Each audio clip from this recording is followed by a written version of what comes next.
नमस्कार, हर हर महादेव।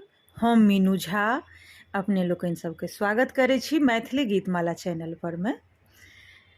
जितियामे जे ओठगन करै जेबै, जेकरा सरगी कहै छियै, विशिष्ट भोजन सेहो कहल जाइ छै ओहि चीजके, ओकर नाम छै ओठगनके। तऽ तीनू नाम एहि दुआरे कहलहुँ जे जिनका जे बुझैत हेबै ओ बुझि जेबै।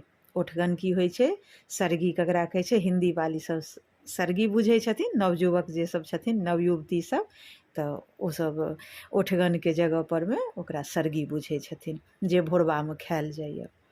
तऽ एहि सालमे यानी कि जे 24 तारीखके व्रत करबै, हुनका लेल जे टाइम अछि से सूर्य उदय जे होतै ने, ताहिसँ पहिले चाय पानि कऽ सकै छी। ओठगनमे जे चीज अहाँ अपने लोकनि खा चाहै छी से ओ सूर्य उदयसँ पहिले कऽ सकै छी। एहि दुआरे जे अष्टमी बहुत लेटसँ शुरू भऽ रहलैए 24 तारीखके, ताहि दुआरेसँ से जे इच्छा हुए से सूर्य उदय होइसँ पूर्व तक सब किछु खा सकै छी। आब किनका शहरमे कतेक बजे सूर्य उदय होइए ओ तऽ हम नहि जनै छी, ताहि दुआरे टाइम बता दै छी जे ओकर टाइम की रहतै। टाइम रहतै, हमरा सब दिस 6 बजेके बादे सूर्य उदय होइ छै, हमसब गुजरातमे छी, तऽ ओहि हिसाबसँ हमरा सब ओतऽ बुझियौ तऽ 5:45 बजे तक, 6 बजेके अन्दर, 5:30 पौने 6के बीचमे हमसब ओठगन कऽ लेबै।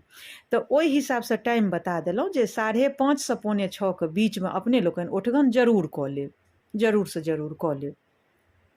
ई छल से जे 24 तारीखके व्रत करबै हुनका लेल। 24 तारीखके भोरे यानी कि सोमके भोरबामे, सोमके भोरबा भेलै मंगल, प्रात भेने मंगल हेतै, तऽ मंगल दिन भोरे ई छलै हँ जे 24 तारीखके व्रत करबै हुनका लेल ओठगनके टाइम। आ जे 25के व्रत करथिन हुनका सबके लेल से ओठगन नहि लागल छै।